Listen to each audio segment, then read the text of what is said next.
Certaines plantes peuvent naturellement se multiplier et produire de nouveaux individus sans mettre en œuvre la reproduction sexuée, donc sans fécondation et sans formation de graines. Il s'agit alors d'une multiplication végétative. Elle peut se produire à partir d'une portion de la plante. Par exemple, les tiges rampantes du fraisier peuvent s'enraciner au contact du sol et ainsi donner naissance à un nouveau pied. Le muguet se multiplie également à partir de la tige qui est cette fois-ci souterraine. Le bulbe, qui correspond à une tige feuillée à entre-nœuds courts, sert d'organe de réserve et de survie.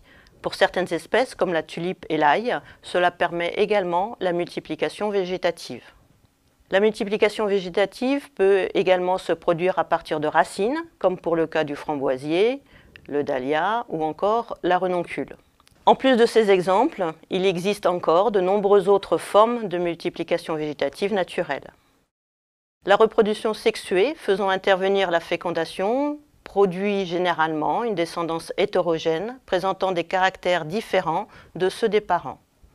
Par exemple, l'hybridation entre un rosier à fleurs roses à nombreux pétales et un rosier à fleurs simples blanches engendrera une large combinaison de possibilités. Fleurs simples et roses, fleurs blanches aux nombreux pétales et encore de multiples autres cas intermédiaires. Par contre, la multiplication végétative est asexuée. Toutes les plantes produites ainsi ont alors le même patrimoine génétique, celui de la plante d'origine. C'est une reproduction à l'identique pour laquelle on utilise le terme de clonage. Chaque individu produit par multiplication végétative est un clone de la plante d'origine. Deux formes de multiplication peuvent ainsi naturellement coexister. On peut se demander si la multiplication végétative naturelle était un phénomène efficace pour l'obtention et la dissémination de nouvelles plantes. C'est très variable. Cela peut donner 1 à 2 plants supplémentaires par an, mais cela peut aussi provoquer une prolifération à grande échelle, comme avec la jacinthe d'eau en climat tropical. Sa multiplication est très efficace et elle est disséminée le long des cours d'eau. Concernant la multiplication végétative, une autre question que l'on peut poser est la suivante. Comment une plante entière peut-elle être reconstituée à partir d'un fragment de feuilles, de tiges ou de racines? Cela peut se faire grâce à la caractéristique spécifique des cellules végétales, la totipotence. Toute cellule végétale, même spécialisée, est capable de reproduire la plante entière d'où elle provient. Il ne faut pas oublier que la totipotence cellulaire, comme son nom l'indique, est un potentiel. Il faut la réunion de conditions spécifiques pour que ce potentiel puisse s'exprimer. Depuis de nombreux siècles, les agriculteurs ont cherché à exploiter ce potentiel. En essayant d'optimiser la multiplication végétative naturelle avec la production de plants par bulbes ou tubercules, ou en cherchant à développer de nouvelles formes de multiplication. C'est ainsi que se sont optimisées au cours du temps les techniques de greffage et les techniques de bouturage. Depuis la deuxième moitié du XXe siècle, le développement de la culture in vitro élargit encore les possibilités de multiplication végétative. Grâce au fait que le travail de culture in vitro se fasse en conditions stériles, les risques de contamination sanitaire sont contrôlés.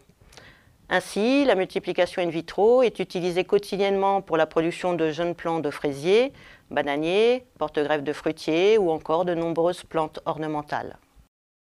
Alors, quel type de plants privilégier? Ceux obtenus par la voie sexuée avec la formation de graines ou ceux obtenus par la voie végétative? Plusieurs critères peuvent influencer la décision. Il faut étudier la faisabilité et identifier les techniques possibles et maîtrisées. Dans le cas des plantes stériles, qui ne peuvent se reproduire par graines, telles que les bananiers cultivés, il n'y a pas le choix. Il faut avoir recours à la multiplication végétative. Par ailleurs, le besoin de se fournir en matériel végétal dont les caractéristiques génétiques sont connues est souvent nécessaire. Donc, peut-on maîtriser l'homogénéité et le génotype de plantes issues de semis? Oui, dans certains cas particuliers, comme la production de variétés lignées pures ou d'hybrides F1, qui seront détaillés plus tard. Dans les autres cas, il faut avoir recours à la multiplication végétative permettant d'obtenir des clones. La qualité sanitaire des plants produits peut aussi être un critère déterminant. De nombreux pathogènes ne sont pas transmis par la graine, alors que les plants formés à partir d'un bulbe ou d'une bouture contaminée seront également contaminés. Et puis l'accélération du cycle de culture pour une entrée en production plus précoce est souvent recherchée. La multiplication végétative peut ainsi permettre un gain de quelques semaines à quelques années dans certains cas. Enfin, il y a le critère économique. Si plusieurs techniques sont possibles, quelle est la plus rentable? Prenons comme cas concret celui de la pomme de terre.